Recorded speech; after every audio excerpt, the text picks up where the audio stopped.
안녕하세요. 저는 서울에 살고 개인 카페를 운영하고 있어요.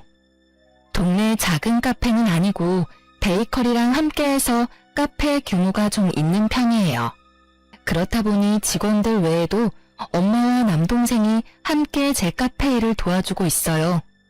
처음 카페 개업할 때 주변에서 가족들이랑 같이 일하는 거 아니라고 말렸지만 저희 가족은 처음부터 지금까지 변함없이 각자의 몫을 잘 해내고 있답니다. 그만큼 저도 가족들에게 정확히 수익 분배 잘해주고 있고요. 되돌아보니 오히려 가족이 함께였어서 제가 지금 잘 버티고 있는 것 같아요. 하지만 아무것도 돕지 않고 제 재산을 수저 얹으려는 가족도 분명 있었어요. 현재는 그 사람과 가족의 연을 끊었지만 지금 생각해도 너무 뻔뻔한 것 같네요. 그 사람은 바로 이혼해서 완전히 남이 된 제 전 남편이에요. 이혼 준비하면서 제가 무너지지 않았던 건 다 가족들 덕분인 것 같아요. 그럼 지금부터 결혼 생활 내내 뻔뻔스럽기 그지없던 제 전 남편의 만행들을 들려드릴게요. 우선 저는 매우 가부장적인 집에서 자라며 결혼 생각은 딱히 없었어요. 무조건 가장의 말을 따라야 한다며 억압하는 아빠를 엄청 미워했었죠. 어른이 되어 그 미운 마음은 좀 사라졌어도 여전히 아빠랑 서먹하고 불편했어요. 아빠도 제 카페 일을 종종 돕고 싶다 하셨지만 제가 단번에 거절할 정도였죠. 그랬던 제가 왜 결혼을 하게 됐냐면요. TV에서 육아 예능도 많이 하고 화목한 다른 가정의 풍경을 보고 깨달았어요. 제가 결혼이라는 제도 자체를 부정하는 게 아니라 아빠 같은 가부장적인 사람을 거부하고 있었다는 걸요. 만약 결혼을 한다면 다정한 사람과 결혼하고 싶었어요. 무엇보다 전 저희 아빠 같은 가부장적인 사람만 아니면 충분히 결혼 가능하다고 생각했어요. 그런 생각할 즈음 저는 지인의 소개로 아빠랑 정반대의 성격인 남편을 알게 됐어요. 남편은 30대 중반 연상의 아주 평범한 회사원이었죠. 혜린 씨는 만약 결혼을 해서 아이를 낳는다면 어떤 엄마가 되고 싶으세요? 전 아이들한테 친구 같은 아빠가 되고 싶어요. 아무래도 제가 그렇게 자랐거든요. 저희 부모님은 저에게 울타리이자 가장 친한 친구가 돼주셨어요. 그래서인지 저도 아이들에게 그런 존재가 되고 싶네요. 그리고 저희 아버지처럼 아내 말 잘 듣는 남편이 제 목표예요. 엄마가 행복해야 집안이 행복하다는 말 아세요? 그 말 저는 믿거든요. 전 아이들도 중요하지만 제 와이프의 행복이 가장 중요한 것 같아요. 그의 말을 듣는 순간 전 보석이라도 발견한 듯 눈을 반짝였어요.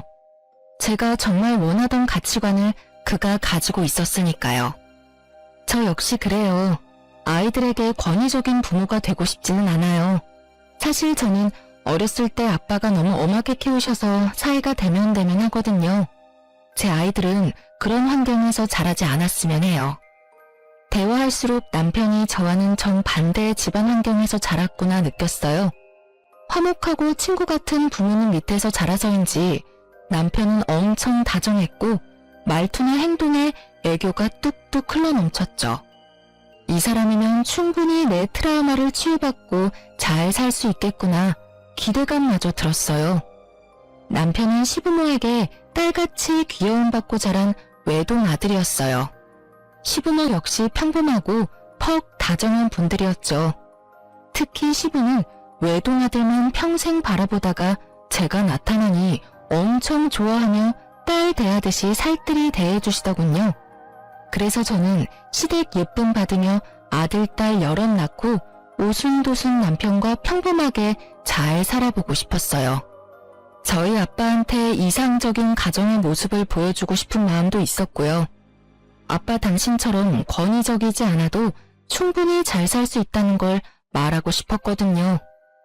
결혼 후 신혼 때는 부부관계에 아무런 탈 없이 잘 살았다고 자부할 수 있어요. 물론 생활 습관이나 살아온 방식이 다르니 맞춰가는 데 시간은 좀 걸렸지만요. 맞춰가는 과정에도 남편은 결혼 후에도 여전히 다정하고 유순한 사람이었어요. 그런데 결혼 2년차 접어들면서 갑자기 남편은 전에는 안 보였던 모습들을 점점 보이기 시작했어요. 제가 알던 사람이 맞나 싶을 정도로 다른 사람처럼 굴었죠. 남편이 변화하기 시작한 그 발단은 바로 헬스장이었어요. 집 앞 가까운 헬스장에서 가끔 운동하던 남편은 언젠가부터 집과는 거리가 있는 새로운 헬스장을 다니기 시작했어요. 여보, 요즘 계속 늦네? 저녁 준비하고 한참 기다렸잖아. 미안. 나 헬스장 가서 운동하고 오느라 늦었어. 그럼 미리 좀 연락해주지. 근데 헬스장 코앞인데 왜 이렇게 늦게 왔어? 내가 말 안 했었나? 나 헬스장 옮겼어. 어디로? 집 앞에 바로 앞에 헬스장 있잖아. 거긴 너무 낡아서 운동이 제대로 안 돼. 헬스장도 시설이 좋아야 운동할 맛이 나더라. 땡땡동에 새로 생긴 헬스장인데 퇴근하고 들리기 딱 좋아. 땡땡동이면 당신 회사에서 우리 집까지 오는 길은 아닌 것 같은데? 뜬금없이 낯선 동네에서 운동을 한다는 남편의 말에 저는 갸우뚱했어요. 도로에서 낭비하는 시간 계산에서 너무 비효율적이라며 잔소리도 물론 했었죠. 하지만 남편은 본인 유일한 취미생활이니까 터치하지 말라며 특유의 애교스러운 말투로 어영부영 넘어갔어요. 뭔가 마음 한구석에 찝찝함이 남았지만 저는 남편의 뜻을 존중하기로 했어요. 하지만 헬스장을 옮긴 이후부터 남편은 결혼 생활에 최선을 다하지 않았어요. 늦을 때면 늦는다고 연락은 꼬박꼬박 해줬지만 그 빈도가 너무 잦았던 거죠. 나 오늘 늦어. 또? 요즘 너무 자주 늦는 거 아니야?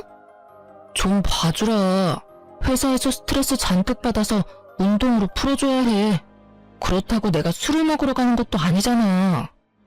남편은 업무 스트레스를 이유로 일주일 중 거의 5일을 아주 늦게 집에 들어왔어요.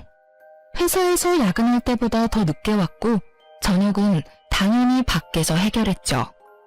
저는 그런 남편이 걱정되면서도 저녁을 함께하는 밤이 손에 꼽을 정도로 줄어들자 많이 서운도 했어요. 나름 불타올랐던 저의 신혼은 이렇게 끝나는 거구나 싶었고요. 하지만 남편은 저녁 따로 차릴 필요 없어서 얼마나 좋냐며 오히려 제게 핀잔을 줬죠. 나처럼 알아서 끼니 해결하는 남편이 얼마나 귀한지 당신 모르지? 삼시세끼 부인한테 얻어먹는 남자들 난 한심해 죽겠어. 당신은 나같이 배려심 깊은 남자 만난 거 복 받은 줄 알아. 그렇게 남편의 말을 듣다 보면 제가 속 좁은 여자가 되는 느낌이었어요. 그래서 더 남편에게 싫은 소리도 잘 못했던 것 같아요. 한 번은 남편이 제게 이러더군요. 너는 왜 전업주부도 아닌데 그렇게 퍼지는 거야? 살도 결혼 전보다 훨씬 많이 찐 것 같아. 그런가? 요즘 몸이 좀 무거워진 것 같았는데 조금 쪘나 봐. 아무래도 우리 카페에 맛있는 게 많잖아. 조금 찐 건 아닌 것 같은데? 자기 그러지 말고 더 찌기 전에 체중 조절 좀 해. 남편에겐 더 이상 예전의 모습을 기대하긴 어려웠어요. 냉담한 그의 말에 저는 그저 결혼하면 남자들 다 이렇게 조금씩 바뀌는구나 싶었죠. 그런데 체중 조절하라는 말은 여자로서 은근히 듣기 서운했지만 저는 그때까지도 제 건강을 걱정하는 남편의 마음이라 착각했어요. 당신 진짜 그만 좀 먹고 살 좀 빼. 남편의 이 호통을 듣기 전까지는요. 남편이 어느 날 밥 먹는 제 뒤통수에 대고 이렇게 버럭하더군요. 남편은 참다 입이 터진 사람처럼 그 말을 시작으로 제게 여러 말을 내뱉었어요. 살이 찔 대로 쪘는데 결혼했다고 관리 안 하는 모습이 정 떨어진다 했고 결혼 전에는 날씬하진 않았어도 보기 좋은 라인이었다 했던 것 같아요. 혼자 흥분해서 할 말 안 할 말 구분 못하는 남편을 지켜보자니 그동안 제게 살 빼라는 말들이 정말 진심이었구나 싶었죠. 또 제 건강보다는 미용 목적으로 빼라는 거였음을 알아들었고요. 아무래도 제가 저희 카페 신제품 시식도 많이 하는 편이고 하루 종일 서 있다 보니 체력 소모가 심한 만큼 단 걸 자주 먹긴 해요. 하지만 남편에게 타박을 들을 만큼 결코 살이 찌진 않았거든요. 남편의 말을 그동안 좋게 웃어넘겼더니 이날 제게 선을 넘은 거였죠. 저는 참지 않고 정상 체중인 나한테 뭘 자꾸 그렇게 살 얘기를 하냐고 바로 따졌어요. 저도 그 순간 욱해서 남편에게 할 말 다 했어요. 당신 밥 먹는 사람 뒤통수에 대고 그게 무슨 행동이야? 아니, 그럼 어떤 남자가 자기 마누라 몸무게 앞자리 6인 걸 좋아해? 내 말이 틀려? 여자 몸무게 6은 좀 진짜 아니지 않냐? 제가 따져들자 남편은 잠깐 주춤했지만 여전히 제게 잘못이 있다는 듯 저를 나무랐어요. 저는 굴하지 않고 제 키 165에 몸무게 60kg는 지극히 정상이라며 남편에게 마구 쏘아붙였어요. 그리고 남편에게 본인 뱃살이나 잘 관리하라고 콧방귀를 꼈죠. 남편에게 집에서 밥 안 먹고 밖에서 도대체 뭘 사 먹고 돌아다니길래 운동하기 전보다 살집이 붙었냐며 은근히 골려줬고요. 제 말에 남편은 얼굴이 홍당무가 되어 아무 말 못하더군요. 남편이 운동을 하고는 있어도 당장 큰 변화는 없어 보였거든요. 아무래도 아저씨들이 회사 다니며 금방 좋은 몸 만들기 어렵잖아요. 유치하지만 저는 남편이 제게 하는 그대로 똑같이 비아냥댔어요. 이봐요, 나도 배불뚝이 남편 싫네요. 난 운동 많이 하니까 그만큼 많이 먹게 되는 거지. 그 후로 남편의 입에선 체중 조절 이야기는 쏙 들어가더군요. 하지만 남편은 곧 다른 문제로 저를 골치 아프게 했답니다. 남편과 저는 처음부터 돈 관리를 각자 했어요. 저희는 생활비 통장을 만들어서 매달 100만 원씩 각출했죠. 그렇게 생활비를 쓰고 남는 돈은 무조건 저축했어요. 그래서 제가 남편이 그동안 밖에서 식사를 해결하고 와도 그건 남편의 돈이니까 별말 못했던 거예요. 만약 생활비에서 따로 계속 외식을 했다면 문제였겠죠. 그러다 저는 생활비 카드로 200만 원을 결제했다는 문자를 받았어요. 깜짝 놀라 남편에게 물어보니 남편은 너무나 태연하게 말했어요. 헬스장 트레이너에게 개인 PT 수업 결제를 했다고요. 저는 그때까진 침착함을 유지한 채로 남편에게 물었어요. 이상하다. 생활비 카드로 결제됐던데 당신 카드 잘못 냈나 봐. 아니, 당신이 배불뚝이 남편 싫다며. 그래서 큰 마음 먹고 개인 PT 받으려고 상담받았는데 200만 원이라잖아. 금액도 크고 부담스러워서 생활비 카드로 결제했지. 이건 나를 위해서라기보다 우리 부부를 위해서니까 그래도 되는 거지. 남편의 어이없는 변명을 시작으로 저희는 크게 다퉜습니다. 몸무게 얘기로 다툰 지 얼마 안 됐을 때라 부부싸움에 더 크게 불이 붙었어요. 상의도 없이 생활비 카드로 그 큰 돈을 결제했냐고 제가 따지자 남편이 거기 제 돈만 들어있냐며 자기 돈도 들어있다고 화를 냈죠. 말이 통하질 않아서 남편에게 당장 통장에 200만 원을 다시 채워 넣으라 했어요. 200만 원이 누구 개 이름이냐고 타박하니까 남편은 오히려 제게 쪼잔하다며 적반하장으로 짜증을 냈죠. 자존심 상해. 넌 자기 관리도 잘 못하면서 나한테 돈 몇 푼을 어떻게 쪼잔하게 이래? 저는 징징거리는 남편의 말을 끊고 당장 헬스장으로 가서 환불해 오던가 아님 남편 돈으로 생활비 통장에 200 채워 넣으라고 반복해서 말했어요. 이제 아이도 슬슬 계획해야 하는데 왜 그렇게 소비가 해프냐고 말했죠.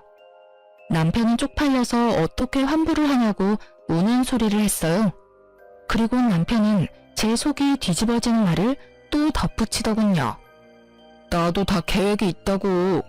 회사 잠시 관두고 보디빌더 대회에 나갈 거야. 뭐라고? 당신 카페 수입 꽤 되잖아. 그 정도면 나 잠깐 쉰다고 우리 안 망해. 맞지? 그리고 내가 서운하지만 말은 안 했는데 그렇게 돈 벌어서 항상 친정 식구만 챙길 거야. 이제 결혼했으면 남편이 가장 가까운 식구잖아. 날 챙겨야지. 안 그래? 내가 언제 당신한테 우리 엄마 아빠 챙기라 한 적도 없잖아. 그러니까 하나뿐인 서방 뒷바라지 좀 해줘. 당신 돌았구나. 저는 남편의 말도 안 되는 논리에 충격받았어요.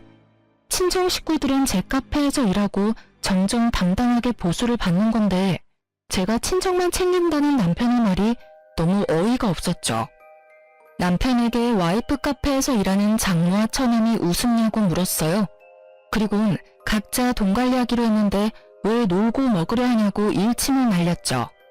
말빨로 저를 못 이기자 씩씩거리던 남편은 안방에 들어가 어딘가로 전화를 걸더군요. 통화 소리를 엿들어보니 시모랑 통화하는 듯 했어요. 그때까지는 시모를 믿었어요. 정신 나간 본인 아들 바로 잡아줄 거라고요. 그런데 얼마 후 시모가 득달같이 달려와서 제게 쏘아붙였어요.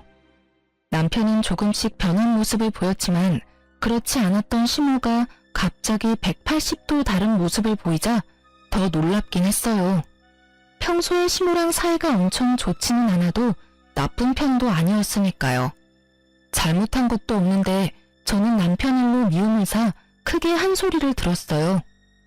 예, 내 아들이 건강하면 결국 누구 좋은 일이겠어? 내 아들이기 전에 네 남편 아니냐? 그래, 바로 너 좋은 일이야 이거사. 어리석게 그걸 몰라? 어디 신랑을 이겨먹으려 해? 참나. 시모는 제게 소리를 빽 지르고도 분이 안 풀리는지 핏대를 세우며 그깟 200만 원 내가 결제해주겠다며 큰 소리쳤어요. 그래서 저도 부부싸움에 함부로 끼어드는 시모에게 한마디 해드렸네요. 네, 어머님, 그래주시면 감사하죠. 그럼 앞으로 남편 개인 PT 수업은 어머님이 계속 결제해주시는 거죠? 자기는 좋겠다. 능력 있는 어머님 있어서.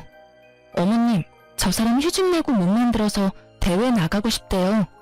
저는 도저히 감당할 자신이 없었는데 어머님은 무조건 아들 편이라 하셨으니까 서포트 해주시는 거죠? 정말 다행이네요.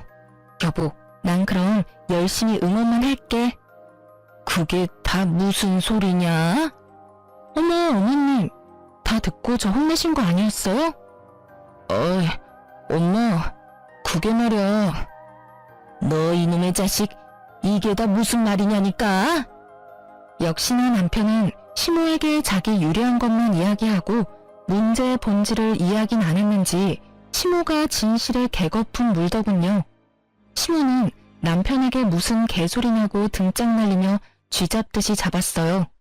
한참을 남편에게 이놈 저놈 하던 시모는 제가 준 냉수 한 잔에 겨우 진정했죠. 남편은 이 모든 게 자기가 버려놓은 상황이면서 제 뒤에 숨더라고요. 시모는 제게 쓴소리한 게 이제야 머쓱한지 작게 웃으며 말했어요. 남자들 전부 결혼해도 철 안 든다고요.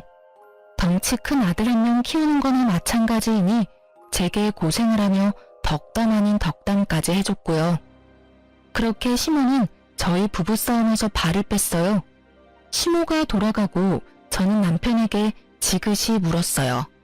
이 사실이 시부 귀에도 들어가면 좋겠냐고요. 그제서야 자신만만하던 남편이 깨갱하더군요. 미안해. 내가 잘못했어. 내가 어떻게 해서든 200만 원 당장 채워 넣을게. 그 뒤로는 뭐 남편 돈으로 PT 받는 건 일절 터치 안 했어요. 다만 회사 휴직 안 하는 조건만 내걸었죠. 본인 돈과 시간을 쪼개서 대회 준비한다고 약속했기에 저는 눈 감아주기로 했죠. 알아보니까 피트니스 대회 준비가 몇 년이 아니라 몇 개월만 돈과 시간을 소비하는 거더라고요.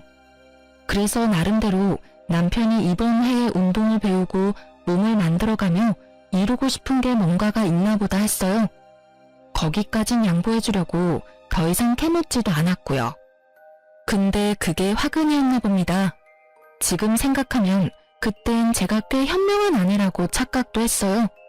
정확히 어디서부터 잘못된 건지 핵심을 모르고 문제를 해결했다고 생각했으니까요. 그렇게 6개월 정도 더 지났을까요? 보디빌더 대회 나가고 싶다던 남편은 이상하게 살이 뒤룩뒤룩 쪄갔습니다. 남편은 퇴근하고 1대1 PT 수업을 받고 또 개인 운동까지 하고 와서 늦게 오기 일쑤였는데 말이죠. 저로서는 급속도로 살이 찐 남편이 너무 이해가 안 됐어요. 혹시나 헬스 트레이너에게 사기를 당한 걸까? 이제서야 걱정도 됐죠. 제가 왜 살이 더 찐 것 같냐고 남편에게 물으니 남편은 엄청 해맑게 말했어요. 그야 운동하는 만큼 먹어서 그렇지.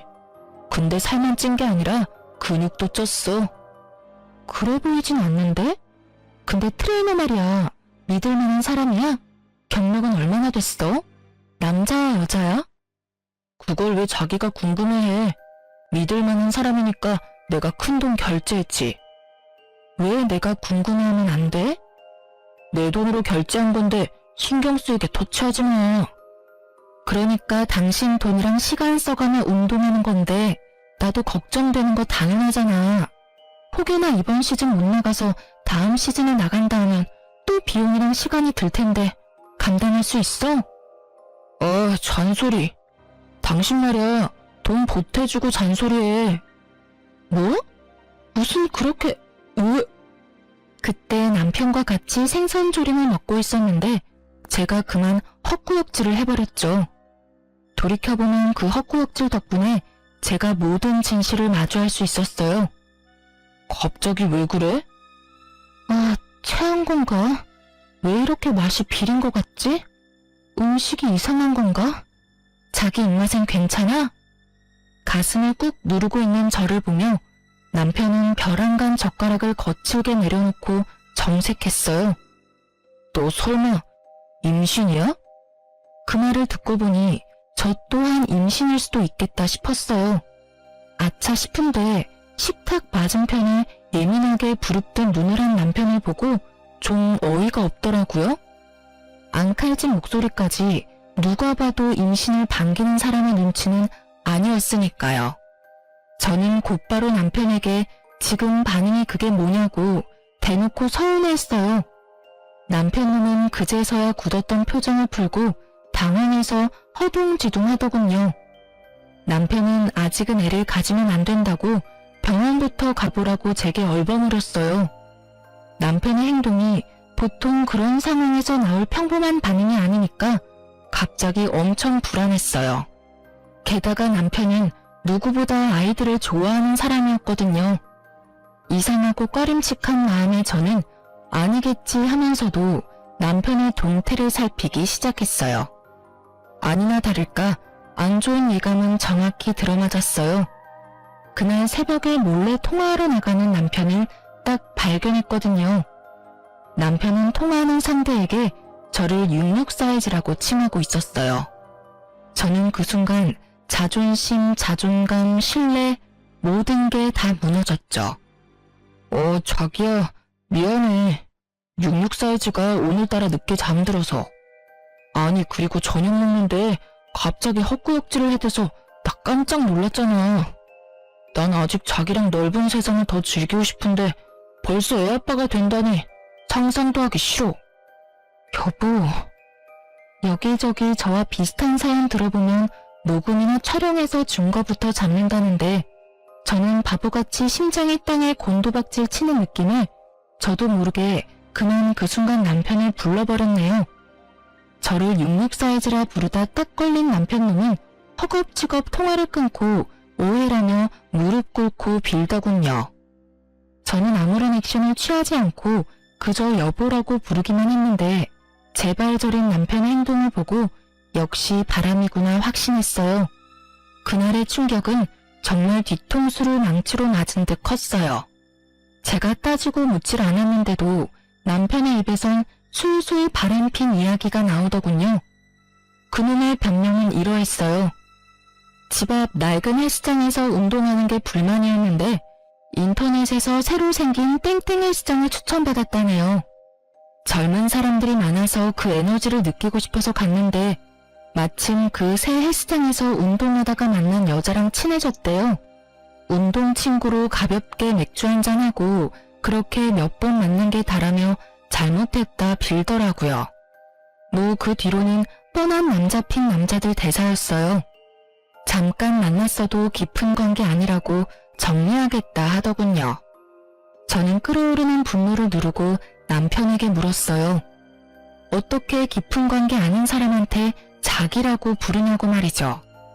그러자 남편은 헬스장에서 회원들끼리 성별에 상관없이 서로 자기자기 한다고 말도 안 되는 변명을 늘어놓더군요. 저는 제게도 이런 상황이 일어날 줄 정말 몰랐어요. 믿을 수 없는 현실에 잠시 멍 때리다가 변명하는 남편놈의 멱살을 잡고 미친 듯이 흔들었습니다. 남편이 저보다 훨씬 덩치가 있는데도 그 순간은 제게 설명할 수 없는 초인적인 힘이 생기더군요. 뭐라고? 야, 네가 인간이야? 어? 그 자리에서 남편에게 반협박으로 상간녀에게 전화 다시 걸라고 했어요. 당장 전화하지 않으면 이혼하겠다고요. 뭐 속으로는 전화를 하든 안 하든 이혼을 결심했지만요. 이혼이라는 말에 남편은 떨리는 손으로 상간녀에게 전화를 걸었어요. 남편을 밀치고 전화 바꿔받으니 아주 앳된 목소리가 들려왔죠. 오빠, 갑자기 전화 왜 끊었어? 혹시 66 사이즈 일어난 거야? 설마 들킨 거 아니지? 야, 너 몇 살이야? 도대체 얼마나 머리가 모자라면 가정 있는 남자를 만나야? 제가 흥분해서 소리치자 전화 너머 상간녀는 놀랐는지 전화를 그대로 끊어버리더군요. 남편은 핸드폰은 업무상의 이유로 통화 내용이 다 자동 녹음되게끔 설정되어 있어요. 저는 그 짧은 찰나 그게 떠올라 제 톡으로 남편의 통화 파일 목록들을 제게 보냈어요. 바람이란 건 확실해졌고 제겐 증거가 필요했으니까요. 다행히 제가 증거를 수집하는 동안 남편은 우는 신용을 하며 쥐죽은 듯 바닥에 얌전히 엎드려 있었죠. 정말 내가 잘못했어. 여보. 다시 전화를 미친 듯이 걸자 상간녀는 전화를 받고 이렇게 말했어요. 제가 헬스 트레이너라서 회원님이랑 잠깐 연락 주고 받은 게 다예요. 그러니까 사모님, 제발 이상한 오해하지 마세요. 다 들통난 상황에도 바람을 부정하는 상간녀의 입을 찢어버리고 싶었어요. 하지만 상간녀의 말을 듣고 나니 그동안의 의문들이 풀리긴 했죠. 헬스장에서 PT한답시고 200만 원씩 결제한 건 남편이 상간녀에게 주는 용돈 같은 거였나 봐요. 모든 진실을 알고 나자 더욱 남편이 괘씸했어요. 본인은 회사 관둘 테니 돈 많이 버는 제게 뒷바라지 해달라고 했었던 건 바로 제 돈으로 상간녀랑 바람 피우며 용돈까지 주려고 했다는 사실이니까요. 트레이너? 그래, 뭐가 이상하다 했어. 그래서 매일 늦게 들어왔구나. 그럼 그동안 운동한다고 나한테 거짓말해놓고선 하루도 빼지 않고 매일 저 어린 거랑 붙어 먹은 거네? 게다가 네가 감히 내 돈으로 상간녀랑 호의호식하려고 했던 거지? 남편 놈은 걷잡을 수 없이 상황이 악화되니 본인 핸드폰을 도로 가져가서 숨겼어요. 자기 치부가 이 정도로 다 들통날 줄은 몰랐었나 봐요. 더 이상 변명할 것도 없는지 남편은 침묵으로 일관했어요. 암만 지가 입을 다물어봤자 저는 이미 짧은 시간 안에 통화 파일 증거도 수집했고 상간녀 번호도 전부 다 외웠지만요. 저는 네가 어떻게 나한테 그러냐며 남편 멱살을 잡고 흔들다가 이윽고 남편의 머리카락을 쥐고선 절대 안 놓아줬어요. 그땐 그냥 제 본능에 충실했어요. 그렇게라도 안 하면 제가 미칠 것 같았거든요. 택시 기사님이 놀라던 말던 저는 그대로 남편 머리채 꽉 쥐고 택시를 급히 타고 시댁으로 갔어요. 그렇게 남편을 짐승 끌듯 끌고 가니 시부모님도 당연히 깜짝 놀랐고요. 시모는 이유를 듣지도 않고 또 무슨 일인데 자기 아들을 잡냐며 부인 잘못 만나서 제명에 못 살겠다고 시부에게 우는 소리 했어요. 그 상황에도 시부는 그만한 이유가 있지 않겠냐고 침착하게 왜 그러냐고 물었죠. 이 사람이랑, 아니, 이 짐승놈이랑 저 이혼하겠습니다. 도대체 왜 그러냐는 시부모의 물음에 저는 남편이 바람났다고 울분을 터뜨렸어요. 그러자 시모 하는 말이 정말 가관이더군요. 어머, 그러길래 임신 좀 서두르지 그랬냐? 애가 있은 남자가 어디 한눈 팔겠어? 뭐라고요? 어머님! 에휴, 저 어른한테 소리 지르는 것 좀 봐. 여보, 가만 보고만 있을 거예요? 예, 얼른 그 손 안 놔? 너 우리 아들 머리털 다 뽑을 셈이냐고. 네, 저 오늘 이 자식 머리털 닭털 뽑듯 모조리 다 뽑아 놓으려고요. 시모는 제게 천박하다 아둔하다 그런 말들을 쏘아붙였어요. 불난 집에 부채질하는 시모 덕에 저는 젖먹던 힘까지 짜서 남편 머리채 신나게 흔들었어요. 시부는 너무 놀랐는지 말을 잃고 그 광경을 잠자코 지켜봤어요. 시모는 제게 쉽게 다가오지는 못하고 대신 시부에게 말려보라며 시부 몸을 흔들었어요. 당연히 저는 팔은 안으로 굽는다고 시부 역시 남편 편들겠지 싶었죠. 그런데 시부는 평소에는 온화했지만 도덕성을 굉장히 중요하게 생각하는 사람이었어요. 기본 예절을 어기거나 법을 어기는 걸 제일 싫어하는 분이셨죠. 시부는 남편에게 집안 먹칠을 해도 유분수라며 어디 이딴 짓을 벌이느냐 했어요. 그리곤 남편 놈에게 신혼집 해줬던 거 그대로 뱉으라 선언했죠. 남편은 제게 머리채 잡힌 상태로 그런 게 어딨냐고 침 튀기며 시부에게 대들더군요. 그 순간 저는 시부라도 제 편을 들어줘서인지 속의 응어리가 조금은 풀렸던 것 같아요. 남편에게 귓속말로 한심한 자식이라며 작게 욕짓거리를 내뱉고 저는 남편을 시댁 거실에 내팽개쳤어요. 그리고 시부에게만 작게 인사를 하고 시댁을 그만 나서려고 했어요. 시모는 나가려는 저를 붙잡고 끝까지 남자가 그럴 수도 있지 않냐며 본인 아들 편들더군요. 그래서 시모에게 정확히 이렇게 말해줬습니다. 아, 남자가 그럴 수도 있는 거면 아버님이 바람펴도 무조건 용서한다는 뜻이죠? 뭐? 너 정말 어디 재수 없는 소리를 해? 그러니까요. 왜 바람은 저놈이 폈는데 왜 계속 저한테 재수 없는 소리를 하세요?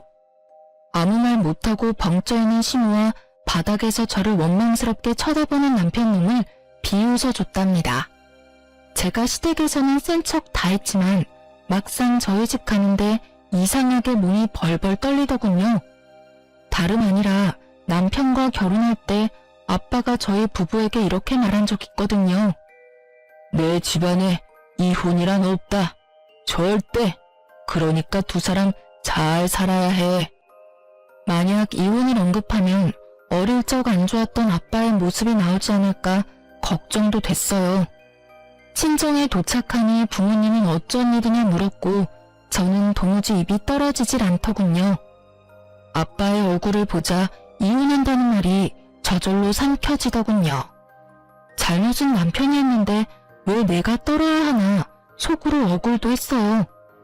맨몸으로 갑자기 찾아온 딸을 보고 부모님은 일단 걱정하는 눈빛이었어요.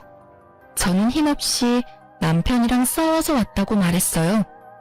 의외로 아빠는 알겠다며 쉬라고 별 말씀 안 하시더군요. 그렇게 며칠 일도 안 가고 저는 친정에서 마음을 추스리고 있었어요. 제가 회복하는 동안 남동생과 엄마가 아무것도 묻지 않고 카페 일을 도맡아서 했죠. 저는 혹시 몰라서 산부인과도 다녀오고 흥신소에도 의뢰를 했어요. 상간녀의 정보가 더 필요했거든요.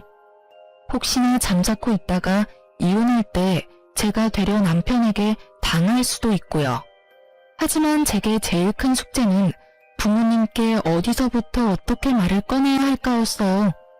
그렇게 고민하고 있는데 남편놈이 겁도 없이 친정에 제 발로 찾아온 거예요. 아마 저희 아빠가 이혼은 절대 안 된다고 말했던 걸 기억하고 있었나 봐요. 남편은 다짜고짜 무릎까지 꿇고 아주 영악한 악어의 눈물을 흘렸어요. 그 모습 보니 제가 피해자가 아니라 누가 보면 본인이 피해자인 줄 알겠더라고요. 장인어른, 장모님, 제발 저 좀 도와주세요. 저 사람이 저랑 이혼하려나 봅니다. 뻔뻔하게 그지없는 그 꼴을 보는데 속이 뒤틀리며 저는 또다시 헛구역질을 해버렸어요. 그랬더니 남편은 후다닥 제게 달려와 애틋하게 제 손 붙잡고 다정하게 말하더군요. 여보, 산부인과는 갔어? 임신이면 정말 이러고 있으면 안 되지. 그게 네가 할 말이야? 여기가 어디라고 찾아와? 넌 그냥 엿이나 먹어. 당연히 친정아빠는 제 언행을 보고 깜짝 놀라서 무슨 일인데 남편한테 그렇게 험하게 말하냐고 했죠. 아무리 둘이 싸웠어도 방금 한 말은 듣기 좀 그렇구나. 남편은 장인어른이 자기 편을 들어주고 저와 대립하자 갑자기 의기양양해 보였어요. 장인어른, 저 너무 억울합니다. 제 말 좀 들어주세요. 그 거짓 눈빛에 속은 아빠는 남편에게 이게 다 무슨 일이냐고, 이혼은 무슨 말이며 임신은 또 무슨 말이냐고 정리해서 사실만 말하라 했죠. 저희 아빠가 무섭기는 한지 남편은 한참 뜸들이다 말했어요. 저도 남편이 뭐라고 아빠에게 변명하는지 궁금했어요. 제가 잠자코 있자 남편은 뻔뻔하게 말하더군요. 그게 장인어른, 정말 오해하지 말고 제 말 들어주세요. 절대 바람이 아니라 그냥 오빠 동생으로 친하게 지낸 친구가 있는데요. 소희가 멋대로 혼자 오해하고 저한테 당장 이혼하자고 해서요. 아니 요새 계속 헛구역질해서 분명 임신한 것 같은데 그 작은 의심으로 갑자기 이혼하자니까 제 속이 말이 아닙니다. 저 정말 너무 억울해요. 아빠는 의외로 표정 변화 없이 제 의견을 물어봤어요. 네 생각은? 오해는 개뿔. 너 정말 뻔뻔하다. 이미 상간녀랑 통화했고 바람 맞아요. 저 이혼할 거예요. 임신은 아직 모르지만 임신했다 하더라도 애는 혼자 낳아서 키울 거예요. 내가 바람 폈다는 증거 있어?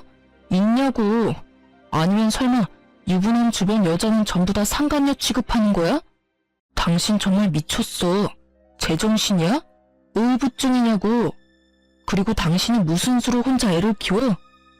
미친 건 네가 미쳤겠지. 제정신 아닌 건 너겠지. 야, 도대체 너 뭐가 억울해? 내가 이렇게 너 발뺌할 줄 알고 이미 다 증거 준비해놨어. 들려줘? 보여줘? 무슨 증거? 그럴 리가 없는데? 하하, 듣다 보니 정말 웃겨서 내가 좀 끼어들어도 되나? 자네 무슨 말을 그렇게 해? 내 딸이 애를 혼자 왜 못 키우겠나? 아직 젊고 누구보다 능력 있고 예쁜 내 딸인데. 그리고 혼자가 아닐세. 자네 없어도 우리랑 잘 키울 수 있어. 또 그러다 보면 자연스레 새 출발도 하겠지. 그러니 이제 그만 걸리적거리고 썩 꺼지게나. 장인어른, 분명 저희 결혼할 때 이혼은 절대 안 된다 하셨잖아요. 그러지 말고 좀 도와주세요. 네? 제발 같은 남자끼리요. 아, 정말 작은 실수라고요. 야, 이놈의 자식아. 내가 그럼 호구같이 내 딸 눈에 피눈물 흘리게 만든 놈을 네가 참고 살아라 할 줄 알았냐? 너 어디 겁대가리도 없이 바람 펴놓고 여길 찾아와? 아빠가 언성을 높이자 그 포스에 깜짝 놀라 도망치려는 남편놈이었어요. 충격을 받던 엄마는 두리번거리다가 주방에서 쌀바가지를 가져와 남편의 왼쪽 뺨을 날렸어요. 어딜 도망가려 해? 이 천하의 썩을 놈. 그리고 아빠가 탁구를 즐겨치는데 어느새 탁구채를 들고 남편의 나머지 오른쪽 뺨을 시원하게 날렸죠. 남편은 놀라서 개고풍 물더니 이딴 못 배워먹은 집안에서 내가 안 살 거라며 신발도 못 신고 도망갔어요.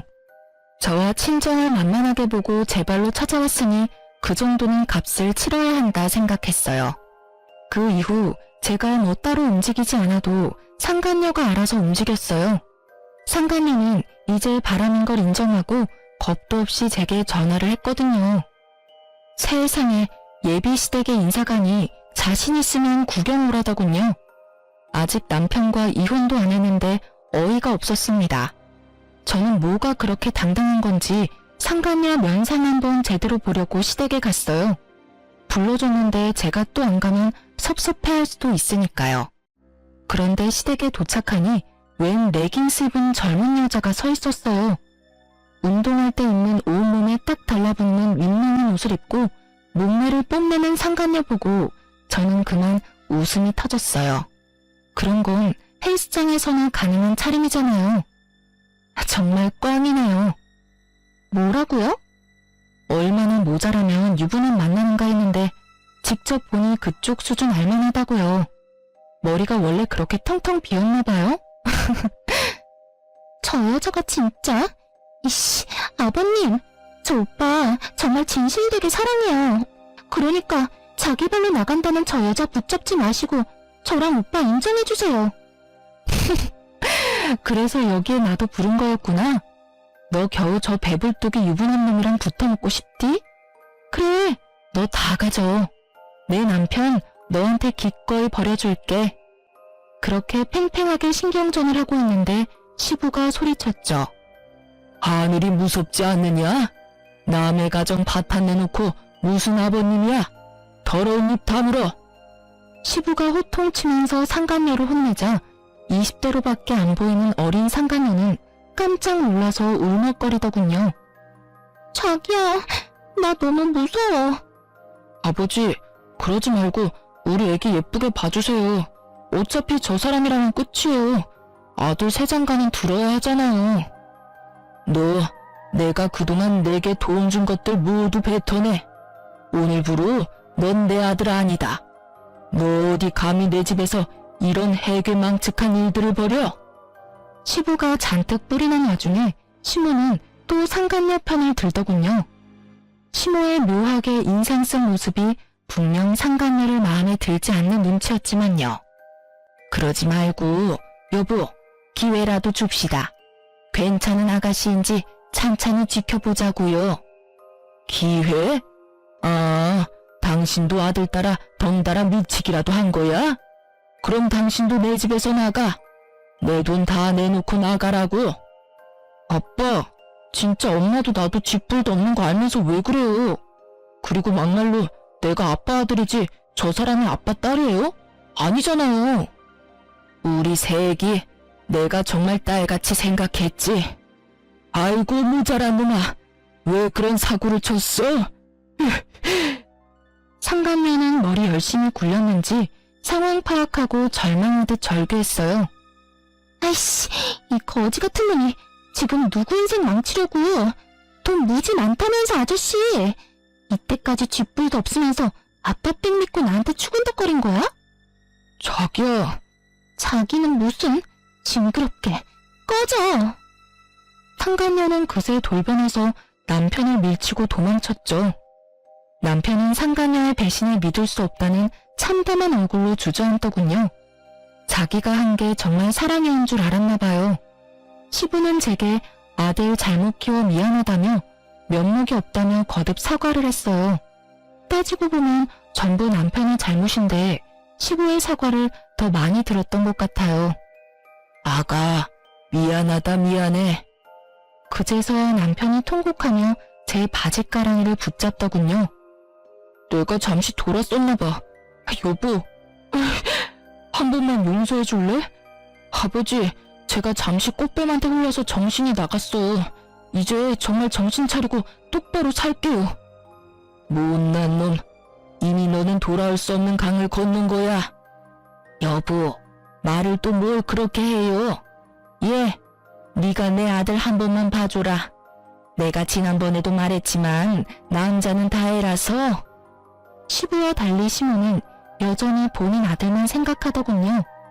시부에겐 죄송했지만 진절머리 나는 시모와 남편놈 골탕 먹이고 싶었어요. 됐고요. 저 할 말 있는데. 시모의 말을 자르고 저는 아랫배를 조심스레 부여잡았어요. 그리고 잔뜩 처량함을 품은 얼굴로 말했죠. 이혼하고 절대 볼 생각하지 마. 자격 없는 거 알지? 의미심장한 제 말을 모두가 알아차렸는지 한바탕 더 난리가 났어요. 전과 달리 시부는 눈이 뒤집어져서 혹시 며느리 임신했냐며 남편을 오늘 죽이겠다고 남편 멱살을 잡아 올렸죠. 시모도 이제야 사태가 심각하다는 걸 깨닫고 어머 이제 어떡하냐는 말만 남발했어요. 이제 남편의 편은 아무도 없었죠. 남편은 살려달라고 잘못했다고 시부에게 빌고 또 빌었어요. 사실 저는 진작 병원 가서 임신 아닌 거 알고 있었어요. 임신이 아니라 스트레스성 위험이라서 얼마나 안도했던지 몰라요. 하지만 반성을 안 하는 남편과 괘씸한 시모를 보고 참을 수 없었어요. 어머님, 그리고 혹시 그거 아세요?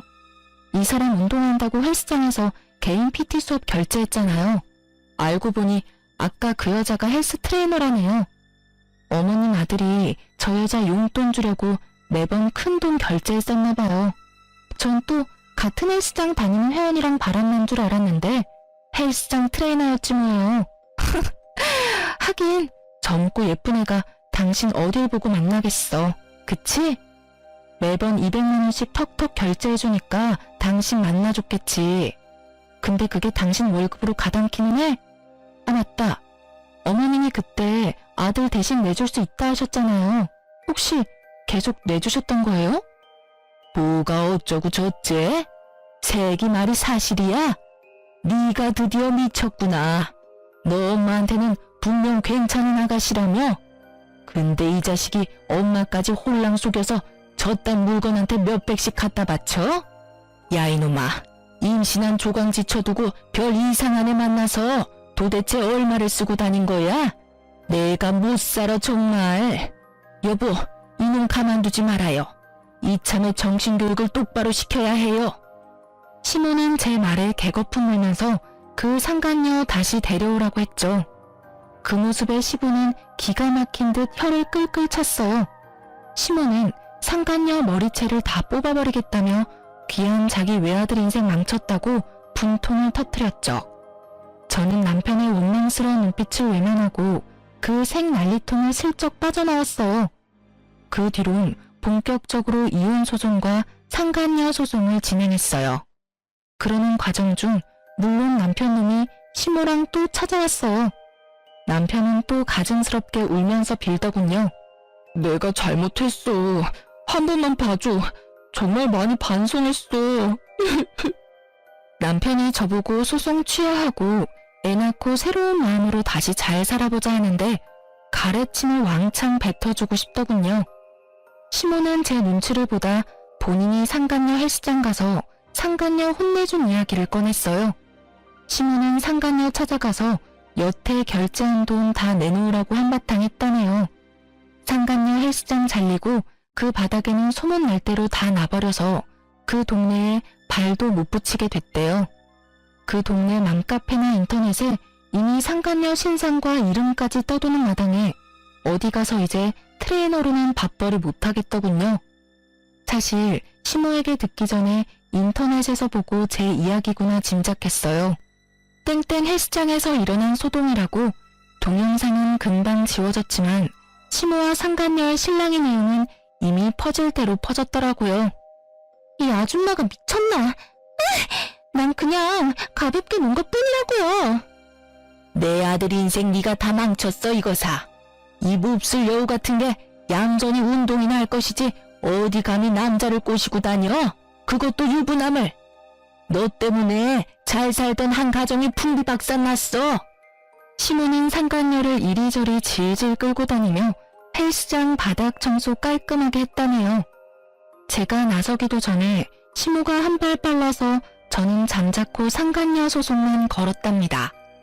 본인이 대신 복수해줬으니 남편 용서해주는 거냐고 웃는 시모에게 저는 웃으며 그동안 숨겼던 진실을 말해줬어요. 아, 그러셨어요, 아주머니? 너 지금 뭐라고? 이제 이혼하는 마당에 어머님이라 할 순 없잖아요. 아, 맞다. 그리고 나 임신 아니래요. 병원에서 스트레스성 위염이라네. 뭐? 내가 그것 때문에 아버지한테 얼마나 맞았는데. 임신 아니라서 너무 다행이지? 너도 별로 안 기뻐했었잖아. 씩씩거리는 남편 뒤로 시모가 또 한 방 먹었다는 얼굴을 하고 있었어요. 기가 막혀서 원. 에라이 이놈아. 넌 정말 여자 보는 눈이 더럽게 없다. 누굴 닮아서 으이그 내 팔자야.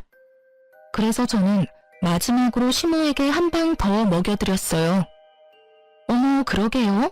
아들은 아빠 닮는다더니. 아버님도 여자분인 일 없어서 아줌마 같은 사람 만났잖아요. 뭐라? 전 시모랑 전 남편 제 말 한마디 한마디에 울그락불그락하며 펄펄 뛰는 꼴 보니 기분이 한결 나아졌어요. 그렇게 저는 벌레 같은 두 모자 쫓아냈어요. 상간녀와 남편님한테 받은 위자료로 상처가 다 없어지진 않겠지만 그래도 후회 없는 복수를 한 것 같아서 후련했죠. 당연히 시부에게는 임신이라 속여서 죄송했다고 따로 전화드렸어요. 그게 도리인 것 같아서요. 그런데 시부가 그건 남편이 지은 죄에 비해 죄도 아니라며 차라리 제 새 출발을 위해 다행이라고 했어요. 시부에게 들어보니 전 남편 그동안 상간녀한테 200만 원까지 줬으면서 운동은 하나도 못 배우고 놀러다니며 돈만 왕창 뜯기고 있었다네요. 자기 월급으로 감당 안 되니까 결혼할 때 시부에게 받은 아파트에 대출만 잔뜩 받아놔서 인간 취급 못 받고 집에서 완전히 쫓겨났대요. 신호도 단단히 뿔난 시부에게 쫓겨날까봐 아들이고 뭐고 모르쇠 했다네요. 시부는 아파트 판돈 대출 제외하고 남은 돈에서 5천만 원을 제 몫으로 줬어요. 남편에게 따로 위자료 받았지만 그걸로 다 값을 못 치른다며 말이죠. 짧은 결혼 생활 제게 남은 건 없지만 시부가 마지막으로 제게 한 말은 기억에 남네요. 진짜 딸 같은 내게 상처 줘서 미안하구나. 제가 여러 번 거절했지만 시부는 상처 줘서 미안하다고 제 계좌에 5천만 원 입금해 주셨어요. 전 남편은 상간녀와 부모님에게 둘 다 버림받고 충격이 큰지 회사 휴직 내고 폐행처럼 지내고 있다는 소문을 들었어요. 아님 본인 불륜 사실이 회사까지 소문이 날까봐 무서워서 당분간 숨어 지내는 것도 같고요. 하긴 인터넷이 한바탕 난리가 났었으니까요. 저는 그놈 자업자득이라 동정할 생각도 없고 걱정도 안 돼요. 여러분, 이런 제가 정상인 거 맞죠? 남의 불행에 이렇게 마음 편안해도 되는 거죠. 그런 일들을 다 겪고 나니 어쩌면 제가 절대 아빠 같은 남자 안 만날 거야 하는 생각에 사로잡히느라 제대로 사람 볼 줄 몰랐던 것 같아요. 뭐가 더 필요하겠어? 겉으로 다정하고 표현 잘하면 돼.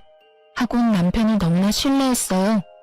결혼 전에 남편의 본 모습을 더 알아보지 못한 스스로를 자책도 많이 했어요. 사람 보는 눈 길러야겠다 반성도 했고요. 그래도 아빠 아는 변호사분이 있어서 순조롭게 이혼도 잘 마무리했어요. 이번 계기로 아빠랑 대화도 많이 하고 부녀 관계의 어색함이 조금 풀리기도 했고요. 여러분, 저는 아직도 어떤 남자가 좋은 남자인지는 모르겠지만 지금 현재는 마음의 눈을 크게 뜨려고 노력하고 있어요. 비록 첫 번째 결혼은 실패했지만 저의 앞으로를 위해서 작은 응원 한마디씩만 부탁드립니다. 그럼 지금까지 긴 사연 들어주셔서 감사합니다.